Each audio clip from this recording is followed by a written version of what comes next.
Today on Breakfast, Lunch, and Dinner Cooking, I am going to teach you how to make a beautiful turkey dinner. And here we go. Okay, I'm going to start out here with my turkey.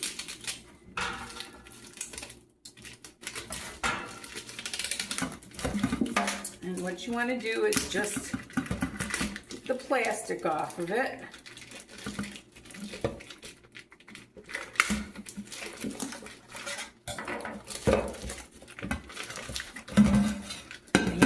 Plate underneath it. I'm going to get rid of that. And you want to start rinsing it. Cold water. I just bought a 10-pound turkey here. I didn't want a great big one because it's just going to be 4 of us here. And I took this out at probably 10 o'clock last night. And I take these things out. I don't like these plastic things in here. I don't know if you can see me doing this, but it's kind of hard to get them out sometimes. But then what you want to do is you want to take the giblets out.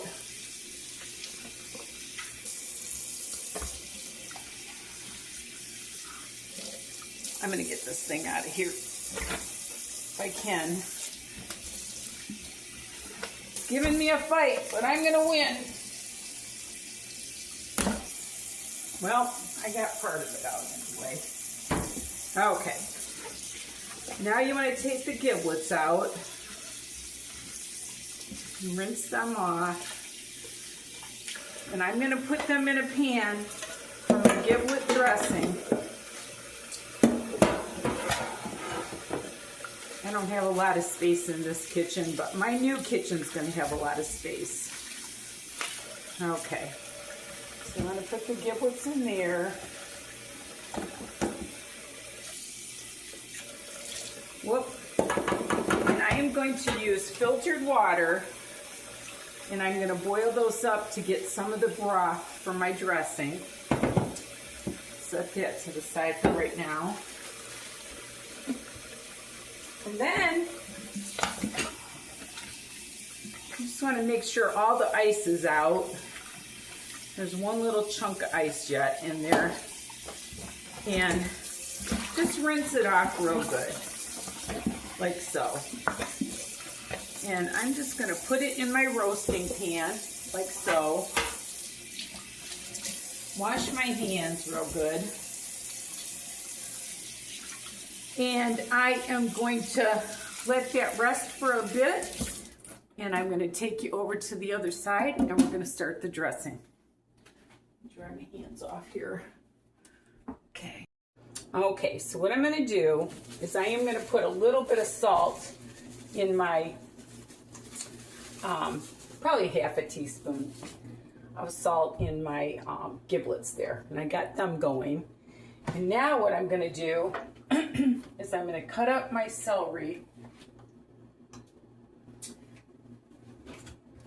I'm going to start this pan. I've never done this with an audience before, but I just want to show you and my kids how I do it. So I'm going to do just a half a stick of butter for the celery and the onions. And I'm going to cut the bad part off. And I've rinsed all this. It's all full of, it's all done with the, I'm going to use the rest of it, leaves and all. And I'm cutting it up semi-fine.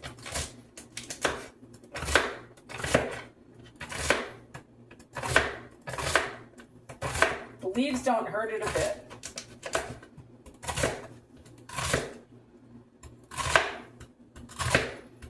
I'm doing an early Thanksgiving this year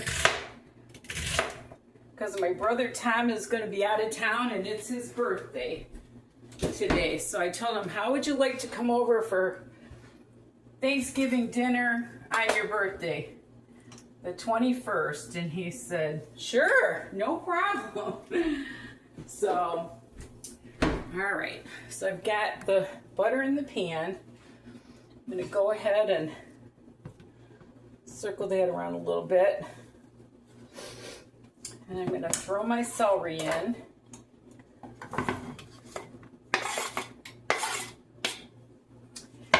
And I'm going to cut up these 4 little onions and my apple, and I will come back. Okay, I've got my apple all peeled and cored, and I wanted to show you. I cut it up really fine, and no one even knows it's in there. It just adds a little bit of sweet to the stuffing. And I had a mother-in-law that put raisins in her stuffing, and I just loved it. But a lot of people don't like the raisins. So with the apple, it gives it that little bit of sweet, and no one even knows it's in there. So I just wanted to show you how fine I chopped that up. Okay, the apple's going in. And now I'm going to cut up my onions. Turn down my giblets a little bit here. And let me show you what we got going here. So I've got the celery and the apple so far. There's no real way you have to do it, just the 3 ingredients. Okay, my onions are going in. So I've got my apple, celery, and onions. And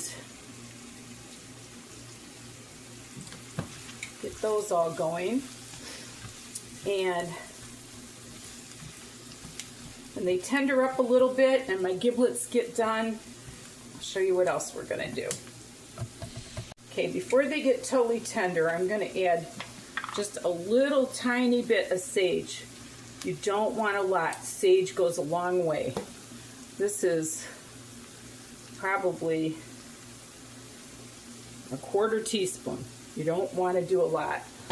And I'm going to do a little bit of salt and pepper. I've got, believe it or not, I got stovetop stuffing one time, and I don't normally do fast things at all, but it was so flavorful, I couldn't believe it. So salt, pepper, and a little bit of sage. That's all you want, ground sage. So I wanted to show you that I put that in there. So it's apples, salt and pepper, and sage. And we're going to cook the giblets and the veggies and stuff, apples, until they're tender, and I'll be back. Okay, so my veggies and apples are all pretty tender. I just had them on low for maybe 30 minutes. And my giblets have been boiling for about a half hour. So I'm going to start on the dressing. Believe it or not, stovetop stuffing. Well, this is an off-brand, but I'm sure they'll be fine. And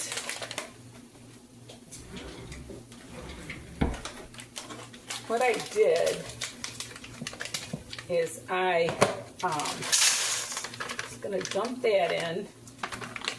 And I took a couple pieces of my sourdough last night and cut them up and cubed them up. So I'm going to put that in there just to stretch it out a little bit.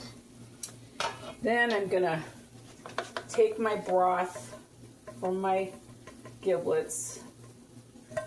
One of my cubes flew in there too, so I'm not going to cut up the giblets in it because some people get grossed out by giblets, and I like to eat them. So then I'm going to add my veggies here. And I'm going to stir that all up. And what you want to do, you don't want to turn it into mush. You just want to make sure that it's all moist.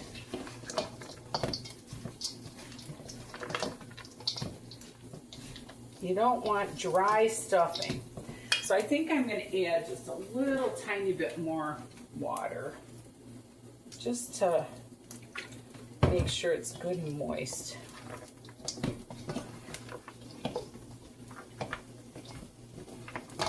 You just don't want it to be like it's, you know, soup or anything. So I'm going to set this off, and now I'm going to go get my turkey.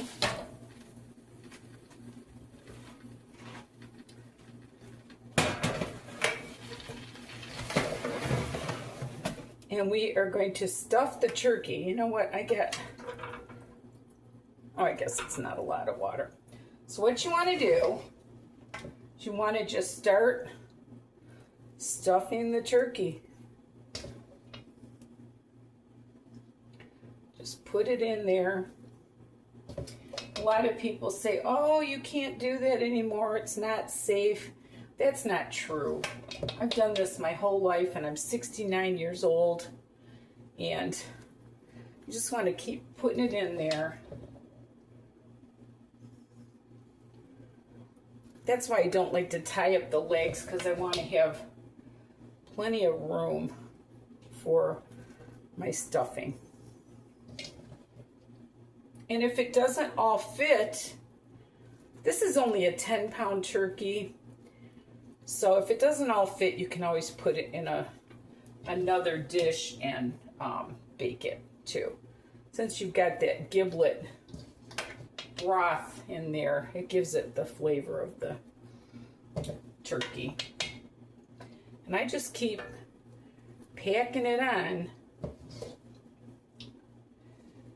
like so.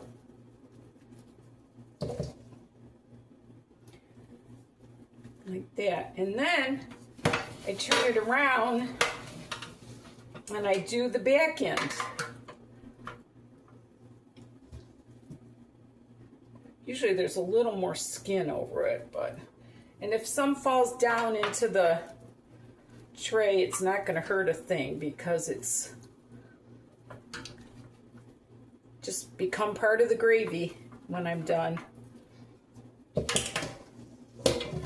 I just pack it in there like so.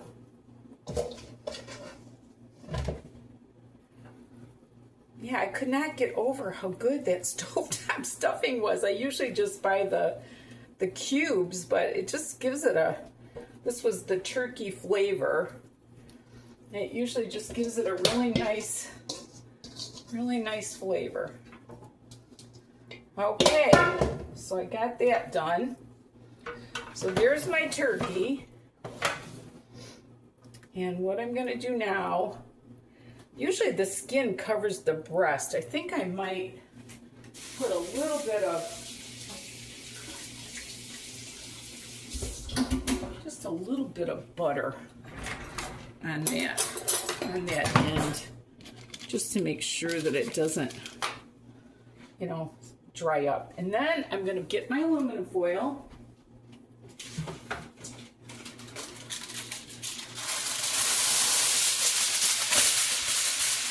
And I'm going to cover this. And if you notice, I did not put anything on the turkey because turkeys come with a lot of salt in them now. They inject them with salt, and if you pile a bunch of salt on them, it's just going to be too salty. Check your label. But my label said like 25% sodium, so you could put a little pepper on it if you want, but I've found it really doesn't need anything. So I'm going to put this in a 350 oven for about 3.5 hours. This was a 10-pound turkey. It might take 4. It's almost 11 o'clock, and we're going to eat at 3. And in a couple hours, I'm going to come back and show you how to make my green bean casserole. And what else? Oh, and the mashed potatoes. So I'll get back with you. I wanted to show you real quick how you get Jell-O out of the mold. So I made this Jell-O. You can look at, this is my cream cheese Jell-O. And I made it the other day. And what you want to do to get it to come out of the mold, this is just kind of a ruffled thing. You want to take it and put it in hot water for just a couple minutes and get it kind of loosened up. Not too long, because you don't want to get it to all melt. And then what you want to do is you want to take a plate and put a plate over it. Let me see if it's loosening up at all. I don't want to muck-a-luck it, but let me see. I just want to get it to come out of the thing. I think that should do it. So I'm going to drain the water because I don't want to get it wet. And then I'm going to put the plate over it and flip it. And if you can't, here, let me turn it.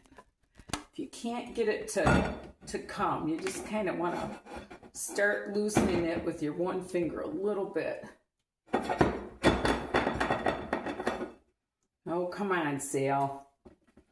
You've done this a lot of times.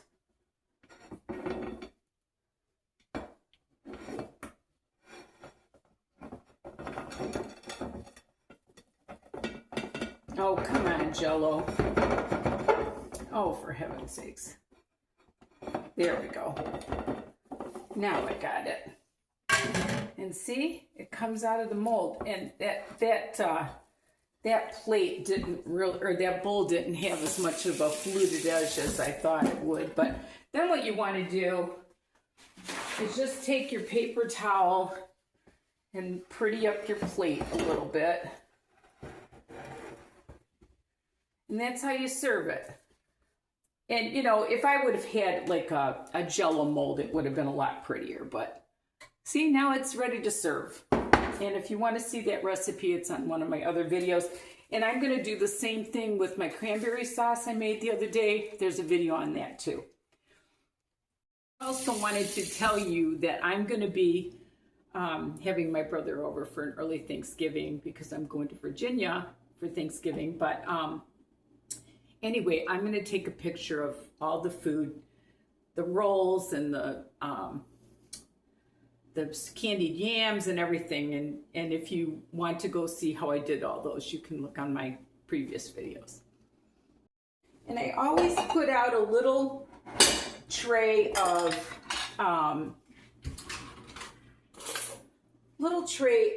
fresh pickles and olives. And I'm only going to have 4 people, so I don't need a lot, but usually I have a pretty little bowl with separations in it, but I don't today, so I'm just going to kind of try to separate them myself. Just make because you don't have a lot of fresh stuff, you know, with Thanksgiving dinner normally. So what I'm going to do, I'm just going to put out a little pickle dish. This is all I had, so this is what I'm going to put out. And just a little fresh stuff to put out with Thanksgiving. Another thing, when you empty a jar like this, you could put popcorn in this, you could put a lot of stuff in it. So don't throw them away. They're really good for other things. Okay, so I'm going to start with my green bean casserole. You want to drain your beans.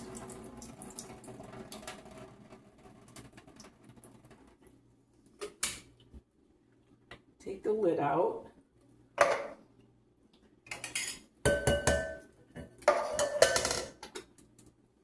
I already drained that one. And that should be good. Okay, I got 2 cans of beans there. I bought the French style. Those seem to do the best. And then what I'm going to do is I'm going to take 2 cans of my cream of mushroom soup.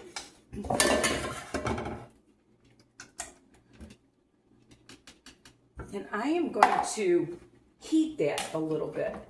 That kind of gives it a heads up. You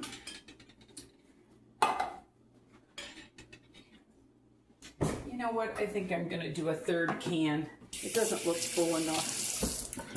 My brother really likes those. So I'm going to open this third can.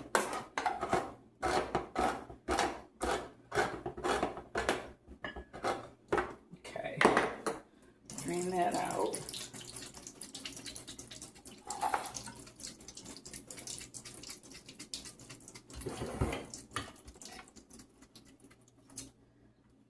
This thing always wants to give me a hard time. All right. I think I got it. All right. So I got that in there. That looks a little better. And then I'm going to take some milk. And I'm just going to do like 3/4 of a can of milk. And then what you want to do is just keep pouring them back and forth and get all that soup out of there if you can. And then I'm going to heat this on the stove and I will be back to show you. Also going to do 1 can of corn because my brother has to have corn over his mashed potatoes and gravy. I'm only going to do 1 can because I got all those beans. And what I do for this is I just drain it.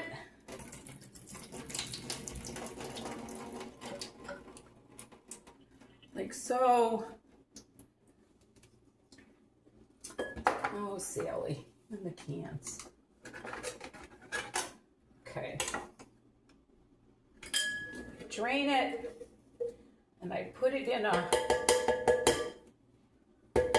bowl, and I put a little bit of butter on the top, and a little bit of salt. Because you know, corn is good with salt and butter. And then what I do is I cover it with saran wrap, and I just microwave it for a couple minutes right before we're ready to eat.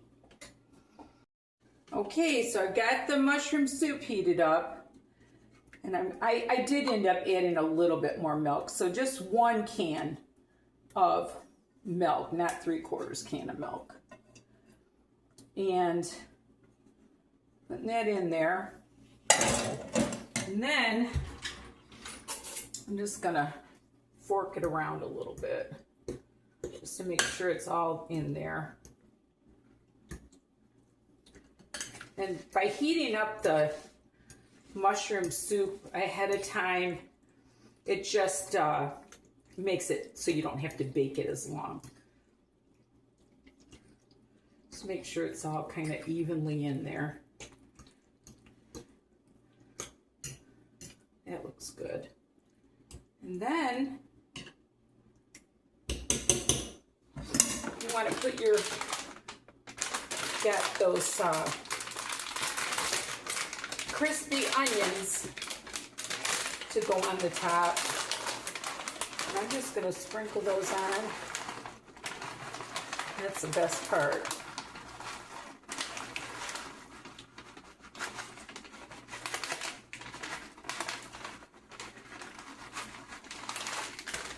I think that should be good.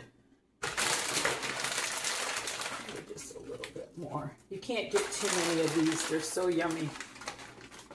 Okay. And I'm going to bake that for, I don't know, 45 minutes to an hour. I'm going to do this after I take the turkey out. And I'm going to heat up my yams and start my mashed potatoes, and we'll be back. Okay, I'm going to take the turkey out of the oven.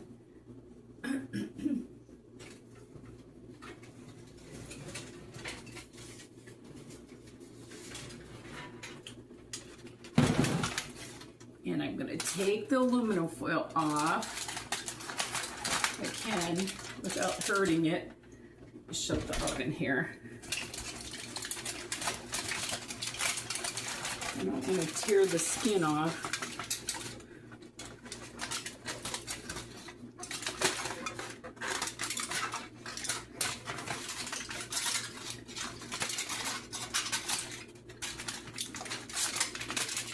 Okay.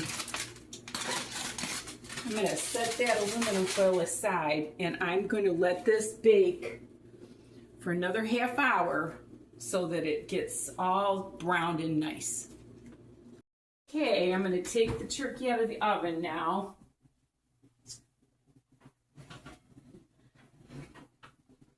And I am going to recover this, and I am going to let it rest for a little bit, and I'm going to put my green bean casserole in the oven that I've got set up that I showed you guys, and my sweet potatoes that I had frozen. I did a video on these too. So I'm going to cover those though. And I'm going to be back to show you how to do the gravy.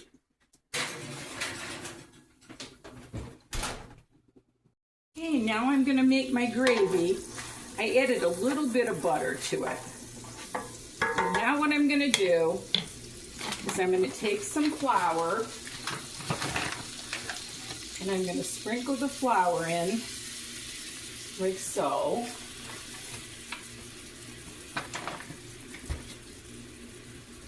And I'm going to fry the flour and make kind of like a roux with it. And this is a good way to clean your pan too. Just fry it a little bit. I've got my burner on like medium. And then what you do, that my grandma Ida taught me, you take your potato water and you use your potato water for your gravy. And that makes a wonderful gravy. And then what I'm gonna do over here, I'm gonna let that go a little bit. I'm not gonna, you guys aren't gonna see us eating, but I'm gonna set everything out that we're gonna eat, and you'll be able to see everything I've done for this meal. See how it's starting to come together?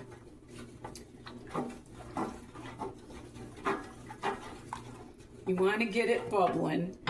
And also, what I'm going to do is I'm going to add my Kikkoman soy sauce. This is my trick to my gravy. Kikkoman soy sauce and pepper. And that is the trick to wonderful gravy.